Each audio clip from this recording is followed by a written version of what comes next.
Merci beaucoup Isabelle pour ton aimable invitation. Je suis très heureux de revenir de nouveau dans ce congrès qui reste un des meilleurs de rétine. Donc je vais vous parler des actualités de l'AO. Bon, je pense que beaucoup d'entre vous n'y étaient pas, moi non plus, mais j'ai réussi à concocter quelques diapos de mise au point. Le congrès de la McCann Academy a été encore une fois porteur d'énormément de nouveautés, notamment dans le Subspecialty Day de Retina.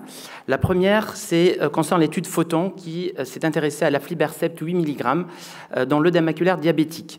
Il s'agit d'une étude multicentrique de phase 3 avec 3 bras, l'aflibercept 2 mg Q8 qu'on connaît, donc qu'on utilise donc de manière classique, en tout cas à travers les études.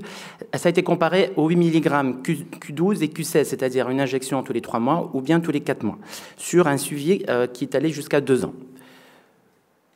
Et les résultats étaient assez comparables entre les 3 bras, puisque on a un gain d'acuité visuelle moyen entre 8 lettres et 9 lettres sur les 3 bras.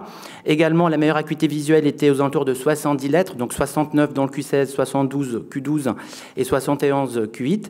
Et en même temps, un gain également de 2 stades de rétinopathie diabétique aux alentours de 20 à 29%, ce qui veut dire qu'a priori, cette molécule pourrait être utilisée selon un rythme de tous les 4 mois, une injection tous les 4 mois, pour avoir des résultats comparables à ce qu'on a actuellement avec l'aflibercept 2 mg. La même molécule a fait l'objet de l'étude Pulsar dans la DMLA et pareil, à peu près le même design, c'est-à-dire les 3 bras, 2 mg Q8, 8 mg Q12 et 8 mg Q16, avec un suivi sur 1 an.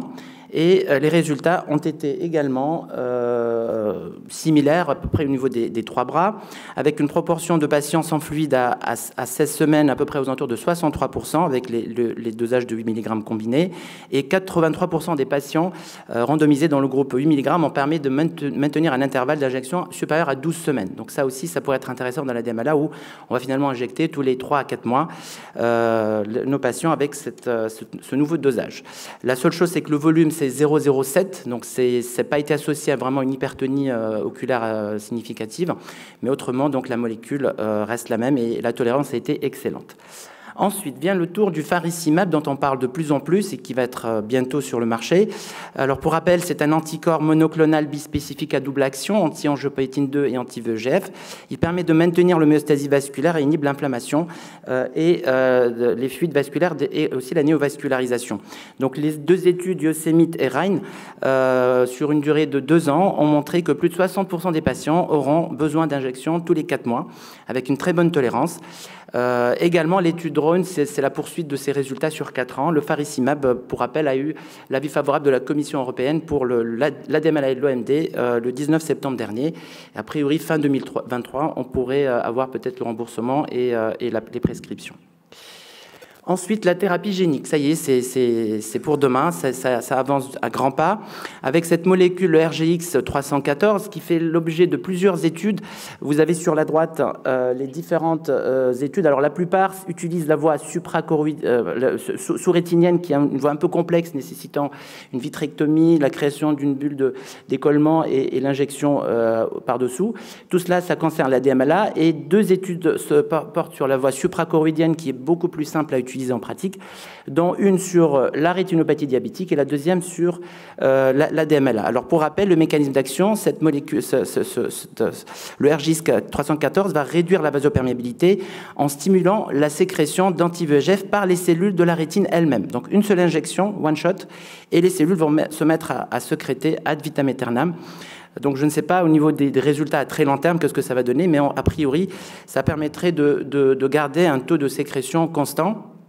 Et les résultats, en tout cas initiaux, montrent qu'entre 3 et 6 mois, il y a déjà une réduction de 2 stades de rétinopathie diabétique. Donc déjà 33% donc, des patients ont gagné 2 stades de rétinopathie à 3 mois. Et ce pourcentage passe à 47% dès le 6e mois, avec une régression des signes de la rétinopathie diabétique.